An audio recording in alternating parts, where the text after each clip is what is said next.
You're applying for your dream job, but unfortunately, so are hundreds of other qualified candidates. How do you make sure that your resume stands out? That's what we're going to talk about today. Today, we're going to take my tips and tricks for personally branding and marketing yourself and turn them into standing out and making sure that you land that job that you so deserve. There are some great candidates out there right now, and it's so important to stand out and rise above all of the PDF, Word doc, plain written crap that's out there. You are more than just your resume. You are a person, and it's time to highlight that. Today, we're gonna make sure that you not only get your resume surfaced to the top and noticed, but also read through.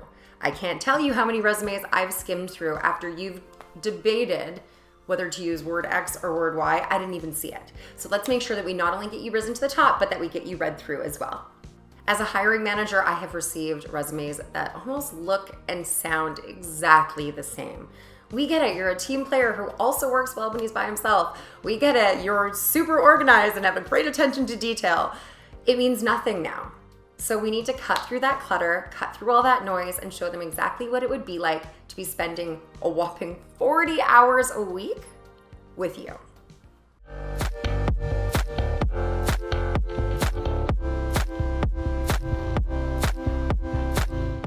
The main goal of your resume is to highlight who you are as a human being and why you're a good fit for that role.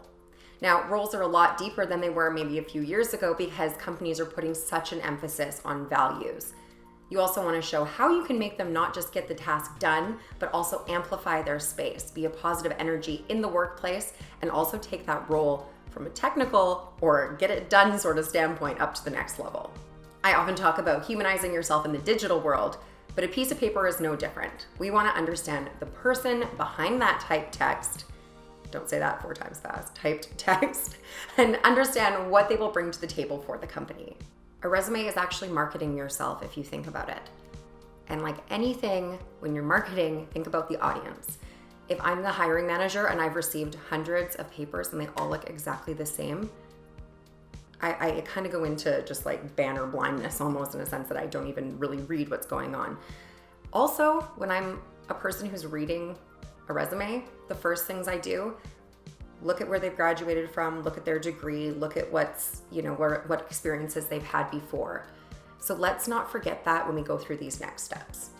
Now, when you're applying for multiple jobs, it's really important to have a master resume that you can tweak, but that tweaking is the most critical part because we can tell within a split second if we are just getting a resume that is being bulk blasted out to a bunch of different companies. We want you to talk about exactly that role, what it means to you, and how your values align with our company. The internet is a beautiful place and it has a million different templates that you can use to make sure that your guidelines are all being ticked off. I know all your teachers told you to make a beautiful Word document, bullet points, and blah, blah, blah, but I will tell you that will not stand out. Now let's use this as a place that you can show off a bit of yourself. If you're a graphic designer, this is an amazing place for you to actually show your skill set. Don't get all crazy. It doesn't need to look like an art project. And definitely there are jobs where you want it to come across very professional, but using a beautiful template is actually a great way to show a little bit about yourself, show that you're going a little bit above and beyond just typing out a Word document and saving it as a PDF.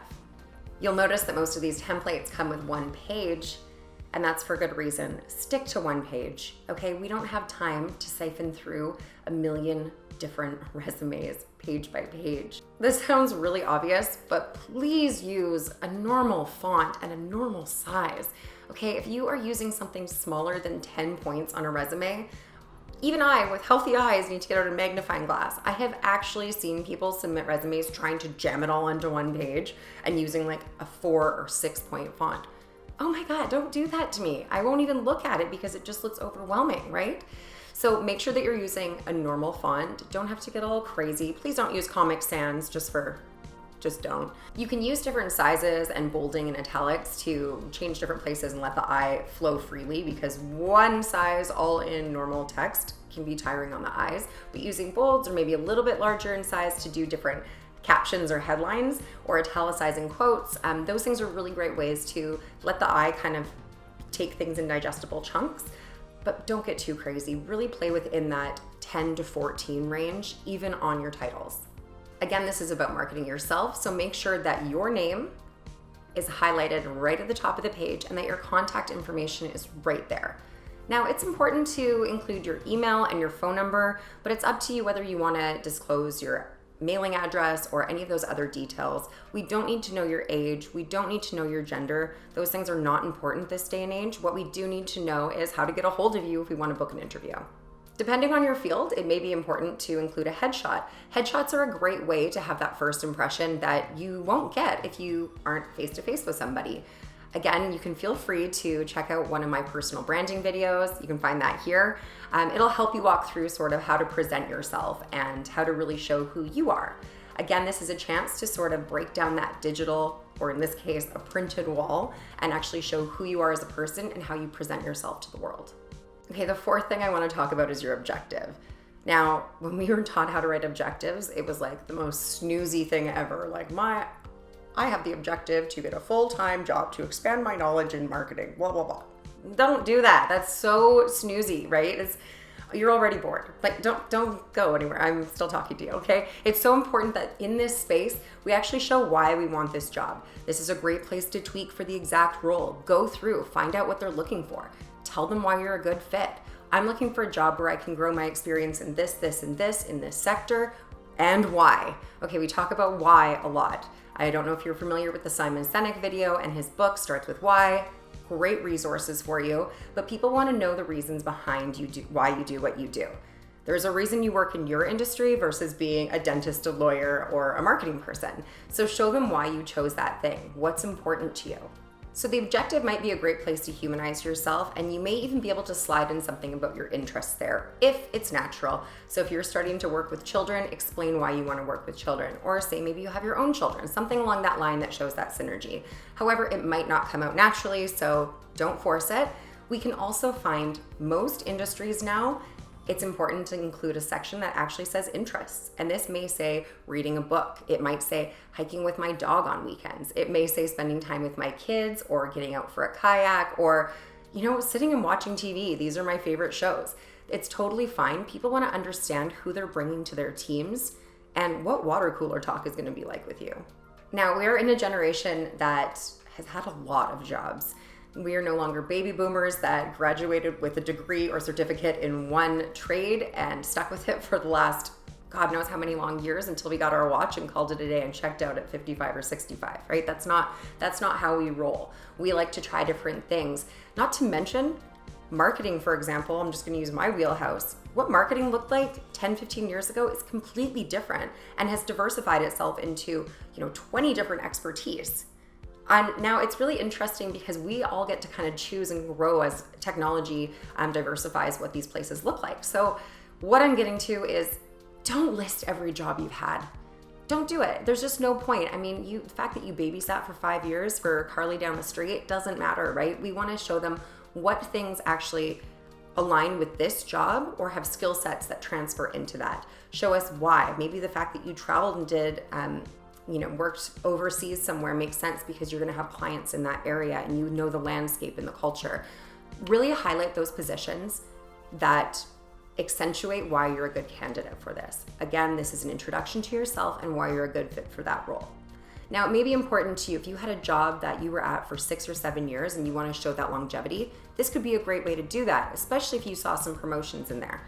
But again, we're going to the highlight reel here. If you only have 5 seconds to tell that person why you're right for the job, boom, let them see it within that split second of picking up your page. Once you figured out which positions you'd like to have included in this resume, it's important to really think about how we're going to write about these underneath each of them. So we don't want you to get into details about exactly what you did in that role. I want to see how you excelled in this role and what kind of person you were in this role. So for example, if you were working in retail, go beyond saying that you helped people find clothes that fit with them or you handled cash. We kind of assume those things if you're working in retail. Tell me about the time that, you helped someone out and it was their grad and they were really concerned they'd just lost weight, gained weight, whatever. Humanize yourself. Or tell me a little bit of a story about how you hit your targets, what sort of goals you surpassed, who you were training, and what kind of skills you brought to the table when you were working one-on-one training somebody. Those are the kinds of things that separate just your job and your task from who you are as a person, and they're a really great way to amplify your story. While you're pulling together the story of all of your past positions, it's really important that you use words that are conversational yet professional. I can't tell you how dry it is to flip through resumes that all sort of say the same thing. I utilize the expectations of such and such by increasing the engagement on such and such. It's really dry, right? It's not exactly something you want to read, and I get reader fatigue immediately and quickly. I'm just like, I interview these 3 people that look like they have the most history in this, like only by reading the headlines of where you were working or where you went to school.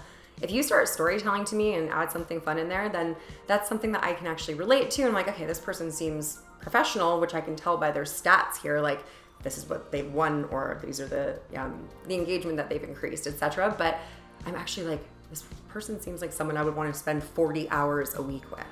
Education is a really interesting part of your resume. Most of the time, people go straight out of high school into their first degree or their certificate, and that can be a kind of cool story showing what they thought they were going to study into where they went. For me, seeing someone's education, especially if it's post-secondary, isn't necessarily so much about the degree that they've been given, but more about the fact that they have that stick-to-itiveness to get through something like a certificate or a degree or a master's. Now, if you're looking to cut space and you have a bachelor and a master's and some certificates, get rid of your high school. It's obvious that you've already finished high school. But if you're someone who's in grade 10 looking for their first job, include what you're in there for. Tell us about the clubs that you're involved in. Tell us about the awards you've won, your class that you excel in. You know, English, I've never gotten below 90%, or whatever it is that makes you stand out. Maybe tell us about some of the athletic awards that you've won. Maybe you're a team captain, or you were on a team that went to provincials, or whatever. This is a great way to sort of showcase who you are in that education space. Of course, if you do have a laundry list of education, be sure to highlight the ones that are most important and where they're from. But I think you know which ones you're most proud of and which ones will stand out in a resume. If you're someone like myself who works in an industry that is constantly changing, which I believe most are at the moment, and your current employer or a former employer has given you a certificate or put you through a course that really helped you up your game in that space. For example, I started marketing years before SEO was a thing, but I have always gone and taken these courses to make sure I was up to date on what SEO was the most important. I would want to include that in there because I want people to realize that I don't have a stale old education, right? Just because you've been a doctor for 40 years doesn't mean that you have had 40 years experience. You may have only had one experience 40 times. So I want to make sure that person I'm hiring is up to date on all of the new ways and practices in my industry. If awards is something that you're going to include on your resume, that's awesome. Make sure again that they're speaking to the culture that is going on in your space. If you worked somewhere for 4 years and won Employee of the Month 5 times, that says something about who you are, especially if that company has 500 employees, right? So let's make sure that we're putting our best foot forward, but there's no point including awards if they're not, aligned with what that position is for. The last thing that you may choose to include in your resume is your goals for the future. This one might be making a lot of sense because if you know something about the company and that they are always trying to move forward, do better, this can be a great place to show that you have that mindset and that you're not just looking to check in, check out, and you can also use this place to align with that company. This is also a great place to show that you're looking to stay put for a while. As I said at the beginning of this video, a lot of people change their jobs really quickly. So if you know you're someone that's looking to really sink your teeth into a position, make sure to say that. People spend a lot of money, companies spend a lot of money bringing in new staff, and turnover is a costly, costly mission. If you are someone that wants to stay put, tell them what that looks like for you. Tell them how they can retain you. Employers are getting really, really smart about retention and starting to see how that is important to their business. So if that's something that you're looking to do, be like, I'm looking to sink my teeth into a job that will career path me to X, Y, and Z, and state that out for them. Having a clear communication about what's required from both sides makes this way more seamless for both parties involved.